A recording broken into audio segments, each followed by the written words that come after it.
Emma had always loved old things, antique shops, flea markets, estate sales.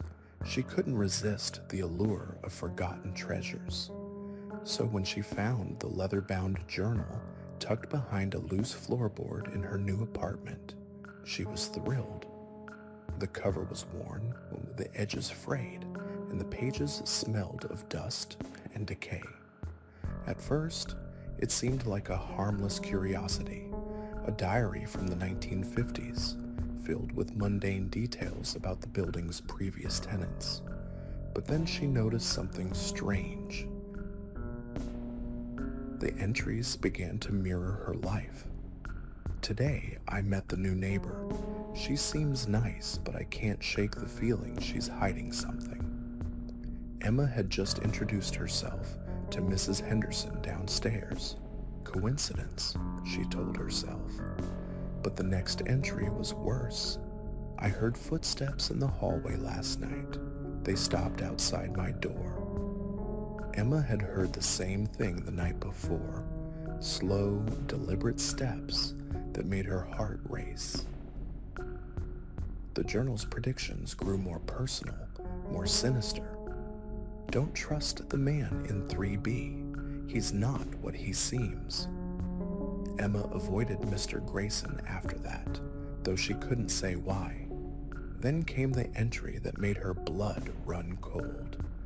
I know you're reading this, Emma. You shouldn't have found me. She slammed the journal shut, her hands trembling.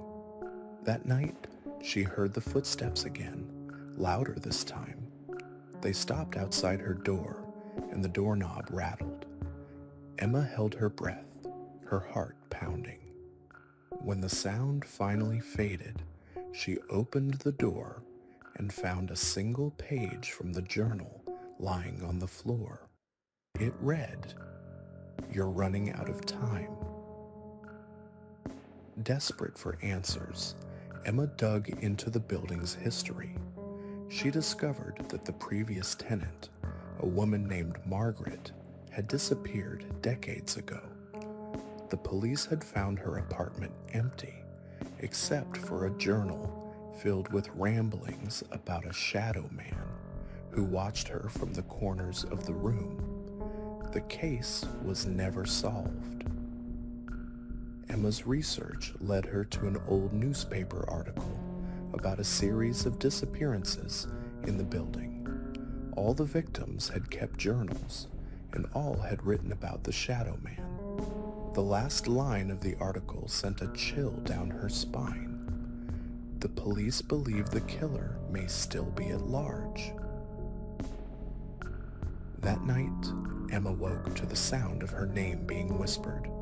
She opened her eyes and saw the shadow man standing at the foot of her bed, a tall, featureless figure with glowing red eyes.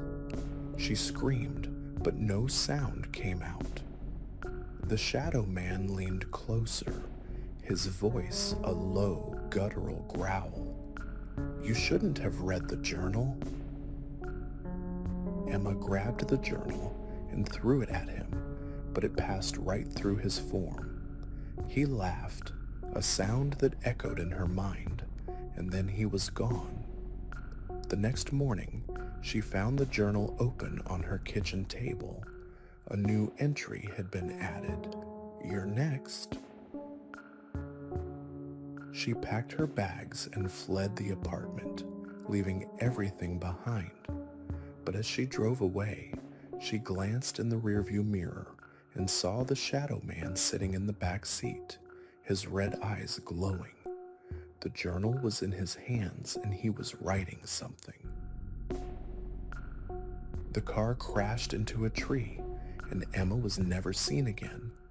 The police found the journal at the scene, its final entry written in her handwriting. "I tried to run, but he found me. He always finds us." The apartment remains empty, but the journal is still there, waiting for the next tenant to find it. And the shadow man is waiting too,